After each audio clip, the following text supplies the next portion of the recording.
Hey friends, welcome back. Today is a crazy day. We just got a major snowstorm here, so my house is like ripped apart because my kids have been home all day. I'm a mom of 4, if you're new here, I should probably mention that.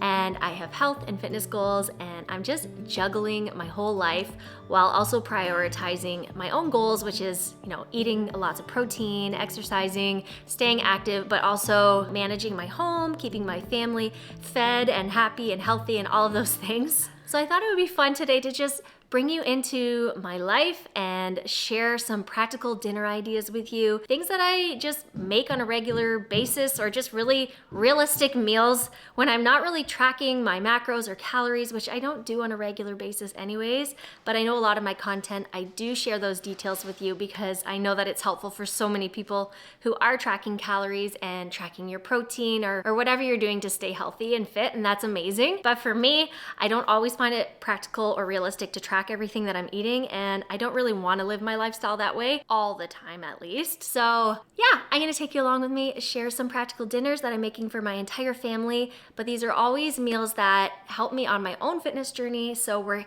hitting lots of protein, we're eating some healthy carbs, we're gonna add some veggies to our dinners. So if you're looking for some practical dinner ideas, or you just wanna hang out with me for a little bit, I'm so glad that you're here, and I hope you enjoy today's video and you get something out of these meal ideas. Okay, let's get into some meals. But first, I have to show you what it looks like at my house right now because we just got hit with a major snowstorm. Snow day today, so my kids are having a blast outside. I kind of feel like my kids maybe should come inside because it's like so windy and so snowy. But I have so many good memories myself of playing in the snow as a little kid and just enjoying a snow day with all of the snow. I mean, that's what being a kid is all about. So I'm gonna show you what it looks like at my house right now because it's crazy. Hey guys. You shoveling? Yep. Putting them to work. What? Putting you guys to work. Oh, it's so wintry out here. All right, enough of that.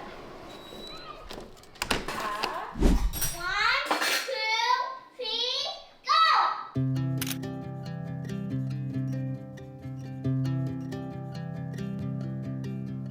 Well, now that the colder weather is officially here to stay, it appears, that means I'm gonna be spending so much time in my cozy, warm home because here in Canada, it gets darn cold and I hate the cold. So I'm kind of like a hermit in the winter and I love to stay inside where it's warm and cozy and comfortable. And that means I get to prepare some yummy meals for my family. And the great thing about this dinner is this is one that everybody in my house loved. For some reason, all of my kids equally love shrimp. I know with seafood, it can be hit or miss with kids, but shrimp is just one of those proteins everyone in my house loves. And I love how easy shrimp is to cook. So that is what we're making tonight. I am throwing together a soy, honey, ginger sauce to go with the shrimp. So to start, I've just started thawing my shrimp. I put it in the sink and just ran some cool water over it. I'm just gonna leave it in there for a few minutes while I prepare this sauce. If you want the exact measurements, make sure you check out the description. I always try to type up the recipes for you guys so it's really simple for you to make at home if you want to recreate any of my recipes. So check it out there. But basically I'm just adding in some soy sauce and honey.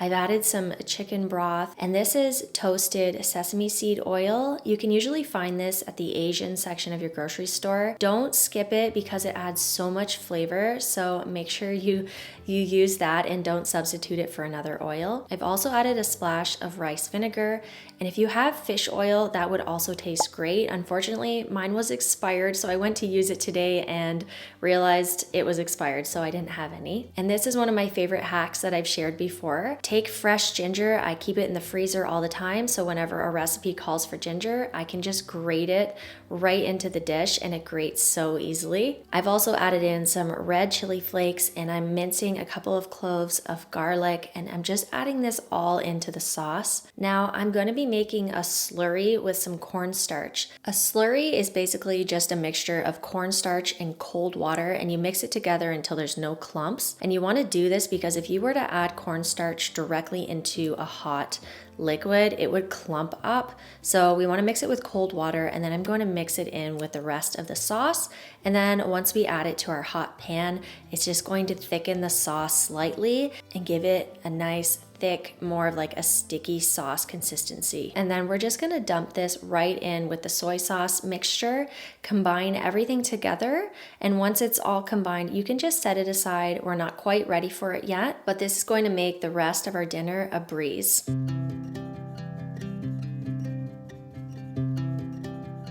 And I did forget to mention, I have some brown rice cooking. Brown rice will take about 45 minutes to cook, so if you want to speed this up, you can always use white rice instead. But I had the extra time tonight, so I did brown rice. And I also love that brown rice is a little bit more nutritious than white rice.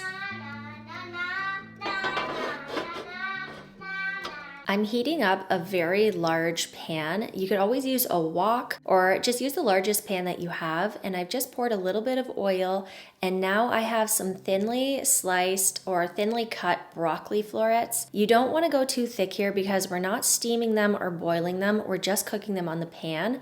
So you want to make them pretty small, and you want to make sure that you cook them until they have like a nice char. That is going to add a really nice flavor. And you also want to let them soften a little bit. So I've patted my shrimp dry and I've added it in with my broccoli, and I'm giving it a stir. Now the shrimp is going to cook fairly quickly, so you do want to make sure your broccoli has cooked for a little while before you add the shrimp. And now I'm just stirring that sauce that we prepared, and I'm pouring it right over top of the broccoli and the shrimp, and you just want to bring it up to a gentle simmer. And it was at this point that I realized frozen edamame would taste so good in this dish, so I decided to pour some of that in as well. You could always add frozen peas also, that would be a great substitute.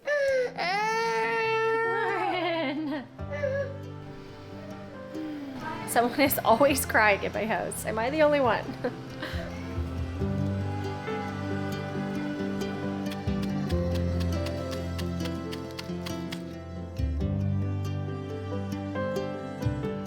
So to finish this dish, I've just chopped up some green onion and I'm sprinkling some sesame seeds over the top. I may have crying kids all around me and a messy house, but at least we have a wonderful, tasty dinner to enjoy together, and that is something that everybody is happy about.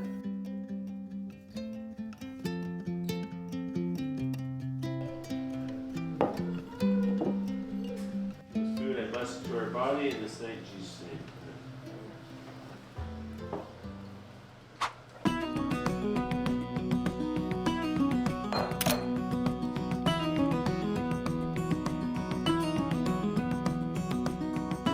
I am an Italian girl, so when I think about meatballs, I typically think about your traditional Italian meatball, but this recipe is unique and special and definitely out of the ordinary. This is a red Thai turkey meatball, and I'm basically just using some ground turkey, adding in some eggs, and then I'm gonna be adding in some red Thai curry paste. This stuff is small but mighty. You don't need much of it, but it adds so much flavor.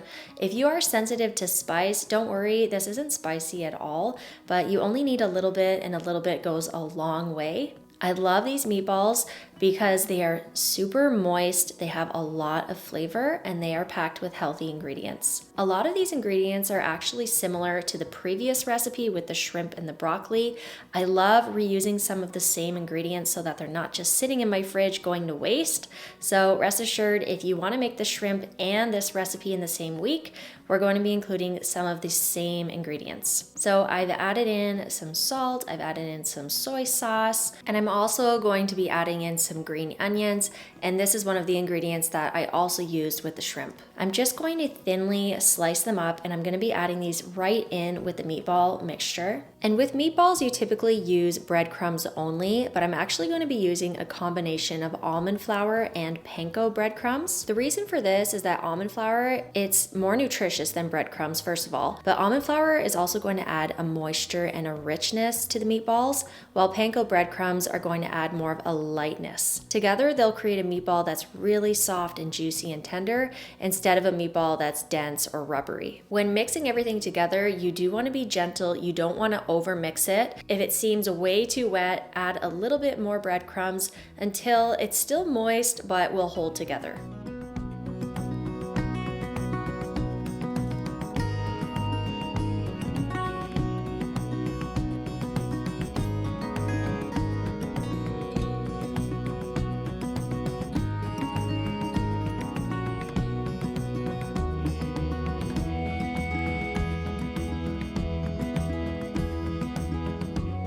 With these meatballs being a red Thai curry meatball, instead of using regular pasta noodles, I'm actually going to be using thin vermicelli or vermicelli. I'm not sure how to pronounce them, but they're really thin rice noodles, and you can also find those in the Asian section of your grocery store. I love using these, especially on nights when I'm short on time, because they cook up in literally 5 minutes. So they're really simple to throw in the pot and be finished in no time.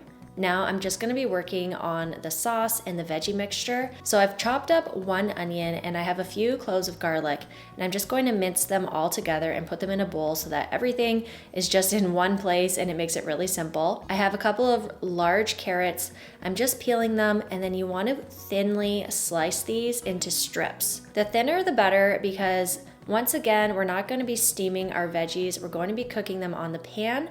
And to speed up this process, you want to make sure that they're nice and thin. I'm heating up a large pan. I'm adding in some coconut oil. I actually love the flavor that coconut oil adds to this dish. If you don't have coconut oil, you can always just use an olive oil, or even butter would be fine. Just add the veggies to the pan, and you're going to let them cook for a few minutes. You want everything to soften up, especially those carrots. You don't want them hard or chewy. And now my meatballs are done. I'm taking them out of the oven and I'm just setting them aside. And for those of you who are curious about the macros for these meatballs, 1 meatball is 128 calories and will give you 14 grams of protein. So that's pretty awesome. Back to the carrots. I actually had the lid on for a little while to help the carrots kind of steam and soften on the pan. And now I'm ready to add in some flavor. So once again, I'm adding in this red Thai curry paste, and I'm also sprinkling in some red chili flakes and also adding in some more tamari.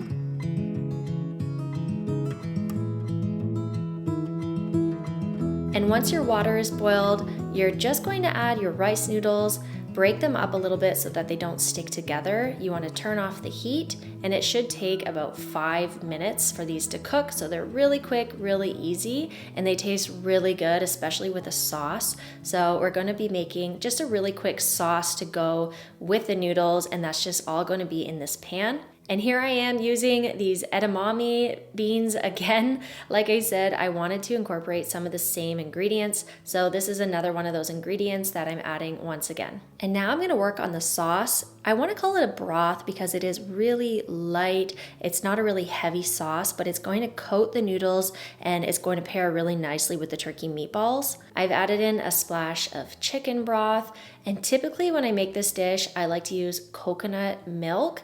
It adds a really nice flavor, but I didn't have any on hand, so I used just a splash of half and half. So it's up to you what you want to use. Both of these work really great. You just want to turn it into a light and creamy sauce. And I do want to mention that you want to turn off the heat when you stir in the cream.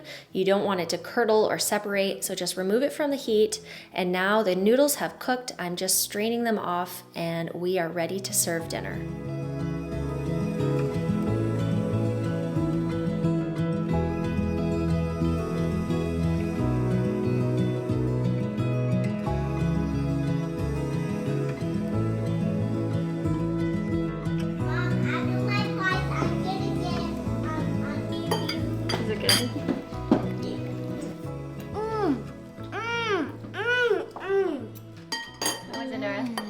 This is amazing.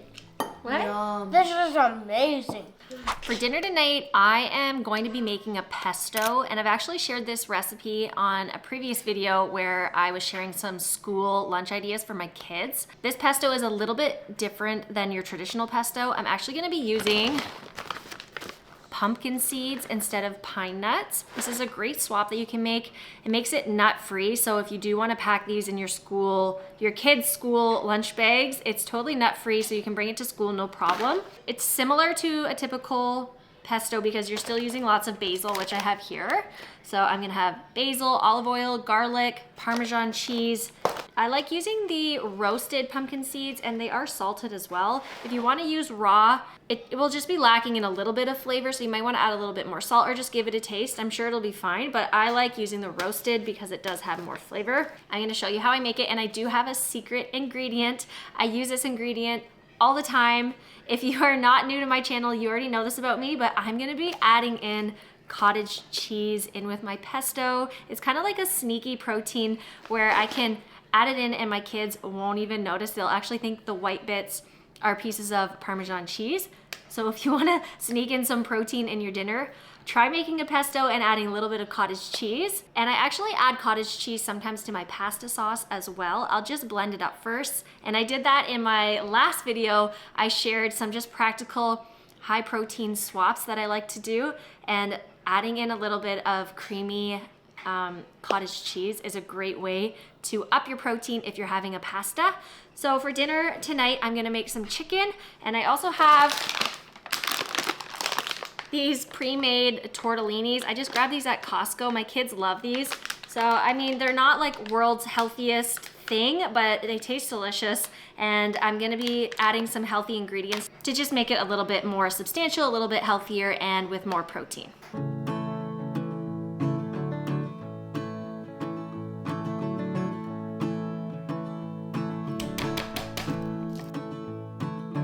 My kids love pesto so much. My dad always makes pesto for the kids whenever they go and visit my parents. So my kids actually call this No-No's noodles, although I don't make it the same way as my dad. I kind of make it my own way. I like to add in cottage cheese, like I mentioned before, and other ingredients that my dad definitely won't add into his.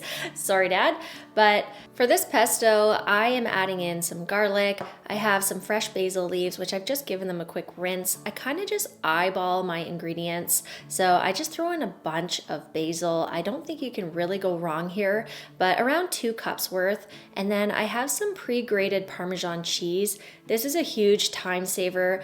I recommend just using the pre-grated stuff unless you want to go for a freshly grated Parmesan. I'm sure that would taste even better, but I really don't know if you'll notice the difference. So save yourself the time, use a pre-grated Parmesan.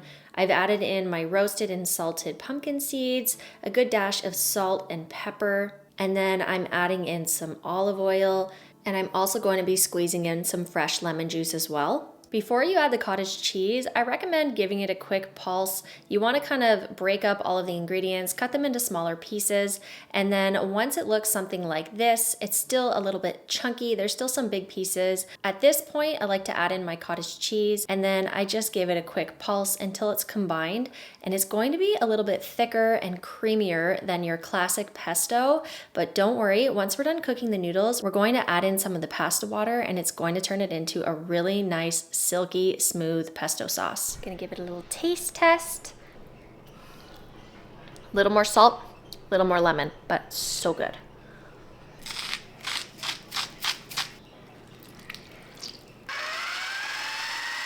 Voila.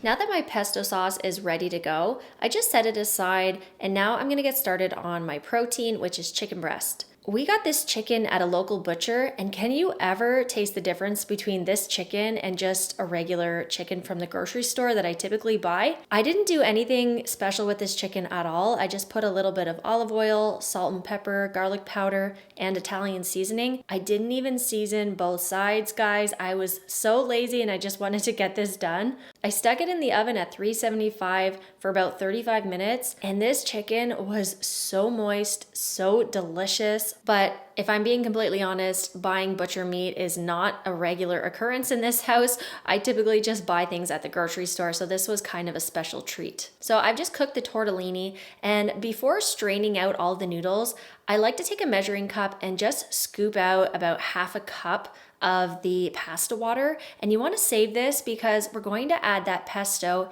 into our hot pot. There's no noodles in there right now. I'm just warming up the pesto so that it kind of loosens up a little bit. And then I'm gonna be pouring in a little bit of that pasta water. As you stir it, it's going to become this nice creamy sauce. So just do a little bit at a time and eyeball it and see how much you need to add.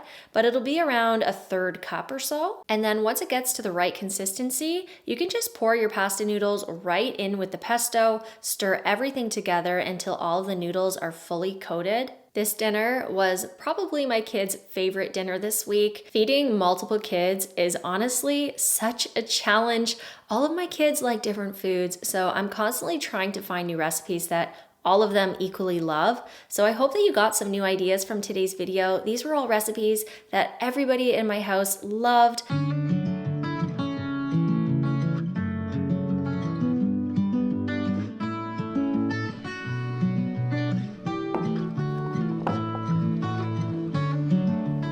Well, friends, that's all for today. I hope you enjoyed today's video, and please hit the subscribe button and join my YouTube family. I'll see you next time.